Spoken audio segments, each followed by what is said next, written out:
प्रिय भाई बहन मित्रों साथियों एवं प्यारे बच्चों, आप सबको जय मसीह की। मित्रों, आप सब लोगों का इस चैनल में स्वागत है। मित्रों, मुझे पूरी आशा पूरा विश्वास है कि आप सब लोग अच्छी तरह से हैं, स्वस्थ हैं, फिट हैं, सेहतमंद हैं, क्योंकि परमेश्वर आपके साथ में है। मित्रों, आज भोर के समय में आप लोगों के सामने फिर उपस्थित हुआ हूँ।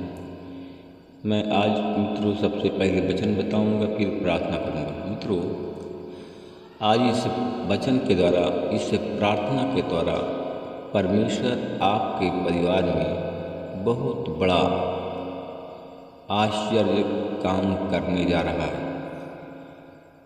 आज इस वचन, इस प्रार्थना के द्वारा आपके परिवार में परमेश्वर की महान कृपा होने जा रही है। आप कोई बड़े संकट से बचने जा रहे हैं। मित्रों, आज का वचन है नबी जकरिया की पत्री है, उसका 9 अध्याय का 11 वचन है। मित्रों, मैं इस वचन के द्वारा बात करूंगा, इसी के आधार पर प्रार्थना करूंगा। 9 का 12, 9 का 11। प्रभु कहता है, मैंने तुझे रक्त के द्वारा विधान का संबंध स्थापित किया है। मैं तेरे बंदियों को अंधे कुओं से मुक्त करूंगा। परमेश्वर आज अपने बंदियों को अंधे कुएं से मुक्त करेगा, अंधकार के गड्ढे से निकालेगा। मेरे भाई और बहनों, मित्रों, मेरे साथियों, परमेश्वर आपके परिवार पर, आप पर कृपा करने जा रहा है। मेरे प्रभु परमेश्वर ने कहा है, प्रभु ने कहा है, इस रेवड़ का वध होगा, तू इसका चरवाहा बनेगा। कहा कि तू इसका चरवाहा बन। जो लोग रेवड़ की भेड़ बकरियां खरीदते हैं, वे उनका वध करते हैं, फिर भी वे स्वयं दंड से बचे रहते हैं। उनको बेचने वाला यह कहता है कि प्रभु को धन्यवाद हो, मैं धनी बन गया। उनके चरवाहे भी उन पर दया नहीं करते। प्रभु फिर कहता है, मैं इस देश के निवासियों पर फिर दया करूँगा। परमेश्वर कहता है कि मैं इस देश के लोगों पर मैं फिर दया करूँगा। दया कहा, मैं इस देश के लोगों पर फिर मैं दया नहीं करूँगा। क्यों? क्योंकि मैं इसमें से प्रत्येक का पतन उसके ही चरवाहे के हाथ से कराऊंगा और उसके द्वारा राजा के हाथ से ही कराऊंगा, उसके राजा के हाथ से ही कराऊंगा। वे इस देश को नष्ट करेंगे, पर मैं उनमें से किसी को भी उनके हाथ से मुक्त नहीं करूंगा। मेरे भाई और बहनों, मित्रों, मेरे साथियों, परमेश्वर क्रोधित हो गया।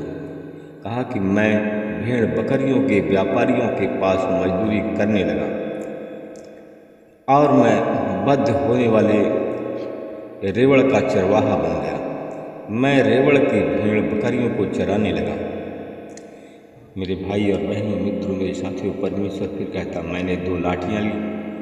मैंने एक लाठी का नाम कृपा रखा और दूसरी लाठी का नाम एकता रखा। मित्रों, परमेश्वर ने कहा कि मैंने 2 लाठियाँ ली। लाठियाँ किस लिए? मैं चराने के लिए, अपने भेड़ों को चराने के लिए लिया। और एक लाठी का नाम रखा कृपा और दूसरी लाठी का नाम रखा एकता। कहा कि मैं उनको लेकर के भेड़ बकरियां चराने लगा। मैंने 1 महीने की अवधि में उसके 3 चरवाहों की हत्या कर दी। मैं भेड़ बकरियों के कारण अधीर हो गया और वे मुझसे घृणा करती थी। अतः मैं उनसे कहा, मैं तुम्हारा चरवाहा नहीं रहूँगा।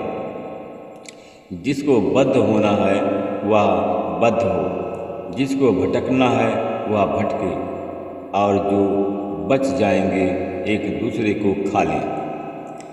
मेरे भाई और बहनों, मित्रों, मेरे साथियों, परमेश्वर ने फिर कहा, मैंने कृपा नामक अपनी लाठी ली और उसको तोड़ा।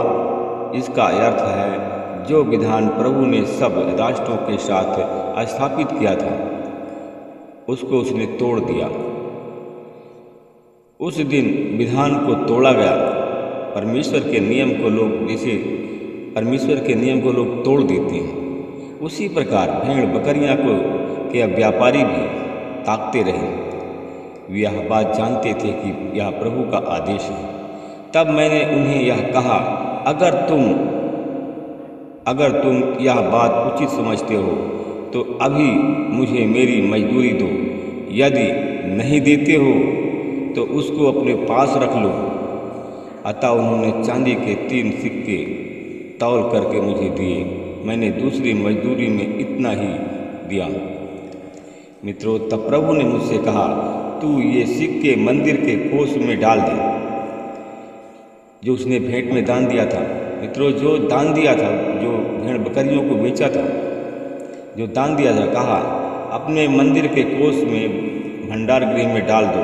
वाह, उन्होंने मेरी मजदूरी का मूल्य कितना बढ़िया लगाया। मैंने चांदी के 3 सिक्कों लिए और उन्हें प्रभु के मंदिर के कोष में डाल दिया। मित्रों, उसके बाद मैंने एकता नामक दूसरी लाठी तोड़ी, और उसका अर्थ है कि यहूदा प्रदेश और इजराइल प्रदेश के मध्य भाईचारे की भावना टूट गई। आज भी है, हम देखते हैं कि हर एक परिवार से, हर एक गांव से भाईचारे की मित्रता टूट गई, भाईचारे की मित्रता टूट जाती है। प्रभु ने मुझसे कहा, अब तू यह चरवाहे के हथियार ले और आलसी चरवाहा बन। देख, मैं इस देश को ऐसा चरवाहा उत्पन्न कर रहा हूँ जो बद्ध होने वाली भेड़ों की चिंता नहीं करेगा और न भटकी हुई भेड़ों को खोजेगा और वह घायल। मित्रों, तो उसने कहा कि वह घायल भेड़ों की मरहम पट्टी करेगा और न भूखी भेड़ों के सम्मुख चारा डालेगा, बल्कि वह मोटी ताजी भेड़ों का मांस खाएगा और वह उनके खुरों को भी नहीं छोड़ेगा। धिक्कार है, परमेश्वर ने कहा कि धिक्कार है मेरे आलसी चरवाहे को, जो मेरे रेवड़ को त्यागता है। तलवार उसकी भुजा को काटे, उसकी दाहिनी आँख को फोड़े, उसकी भुजा पूर्णतः सूख जाए, उसकी दाहिनी आँखें फूट जाए। क्योंकि मेरे भाई और बहनों, मित्रों, मेरे साथी, क्योंकि अगर आप लोग, मित्रों, कहा कि अगर आप लोग, परमेश्वर ने के वचन में फिर कहा कि मैं प्रत्येक राष्ट्र के हर एक व्यक्ति को मैं अंधा कर दूंगा, किंतु मैं उनके घर पर, उन पर मैं हमेशा नज़र रखूंगा। मेरे भाई और बहनों, मित्रों, मेरे साथियों, आप मत भूलिए कि आप जो करते हैं परमेश्वर देखता नहीं है। परमेश्वर सब कुछ देखता है।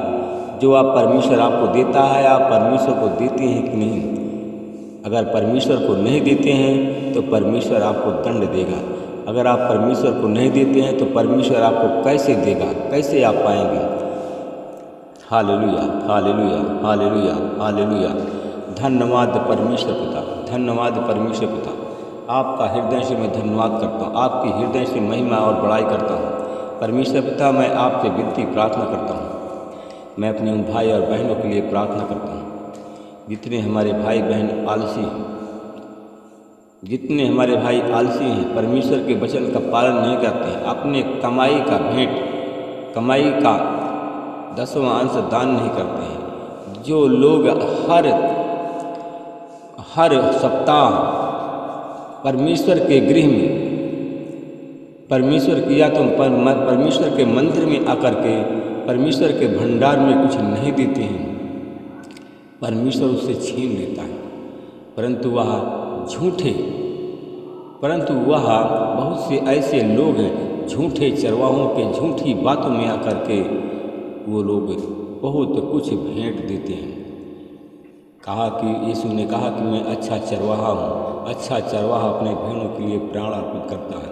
आप लोग यीशु के वचन पर विश्वास नहीं करते हैं, न यीशु की आज्ञाओं को मानते हैं। और झूठे नबी और झूठे लोगों के चक्कर में पड़ जाते हैं और झूठे लोग झूठे नबी आपको गड्ढे में डाल देते हैं। धन्यवाद करता हूँ परमेश्वर पिता। मैं अपने उन भाई बहनों के लिए प्रार्थना करता हूँ जो ऐसे नबियों के चक्कर में, ऐसे लोगों के चक्कर में पड़ करके आज गड्ढे में गिर गए हैं। आज वो बहुत बड़ी बीमारी से पीड़ित हैं, तो प्रभु जी उनके मन को बदल दीजिए, उनकी भावनाओं को बदलिए, उनके सोच विचार को बदलिए। आज यीशु मसीह तेरे नाम से हमारे जो भाई बहन बीमार हैं उनकी बीमारी चली जाए और लोग चंगे हो जाए।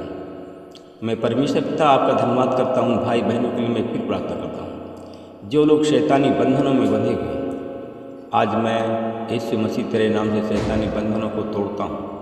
उन भाई बहनों को शैतानी बंधनों से आज़ाद करता हूँ। उन भाई बहनों को बीमारी से आज़ाद करता हूँ जो बीमारी के बंधन में बंधे हुए। प्रभु जी मैं ऐसे लोगों के लिए प्रार्थना करता हूँ। मैं देखता हूँ कि बहुत से आप लोगों को आपने गूंगों को बंद जबान, जितने गूंगे हैं आज यीशु मसीह के नाम से उसकी बंद जबान खुल जाए और वो लोग चंगे हो जाए। जितने बीमार हैं इस वचन के द्वारा बीमारी उनकी चली जाए और लोग चंगे हो जाए। मैं अपने उन भाई बहनों के लिए प्रार्थना करता हूँ जिन बहनों के पास में संतान नहीं, इस वचन के द्वारा वो पश्चाताप करती हैं और हर सप्ताह परमेश्वर को भेंट देना नहीं भूलती हैं, तो परमेश्वर उनकी हर एक मनोकामनाओं को पूरा करने जा रहा है। Hallelujah, hallelujah, hallelujah, hallelujah.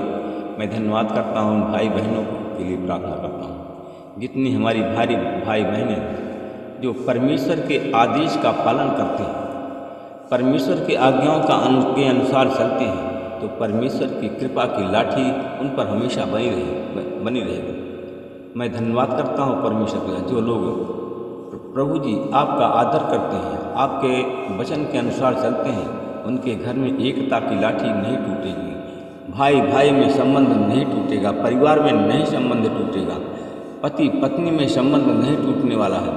मैं प्रभु जी उन भाई बहनों के लिए प्रार्थना करता हूँ जितने हमारे भाई बहन हमारी प्रार्थना में जुड़े हुए हैं, उनके घर में एकता की लाठी न टूटने पाए। परमेश्वर पिता उनके घर में मैं उन लोगों के लिए प्रार्थना करता हूँ जितने लोग आज हमारी प्रार्थना में जुड़े हुए हैं, प्रार्थना सुन रहे हैं, उनके घर में परमेश्वर पिता आपकी कृपा बनी रहे, उनके घर के कृपा की लाठी यीशु मसीह के नाम से न टूटने पाए और वो हमारे भाई बहन स्वतंत्र आज़ाद हो जाए। प्रभु जी जितने लोग आज सफलता के लिए प्रार्थना करते हैं, नौकरी के लिए प्रार्थना करते हैं, परीक्षा देते हैं, फेल होते हैं, प्रभु जी उनके घर पर उन पर आपकी कृपा की लाठी बनी रहे, कृपा की लाठी टूटने न पाए। मैं धन्यवाद करता हूँ प्रभु जी आपने हमारी विनती को सुन लिया, प्रार्थना को सुना और हाँ और आमीन में उत्तर दिया। मैं धन्यवाद करता हूँ, प्रार्थना को यीशु के नाम से मांगता हूँ। सब लोग बोलिए आमीन।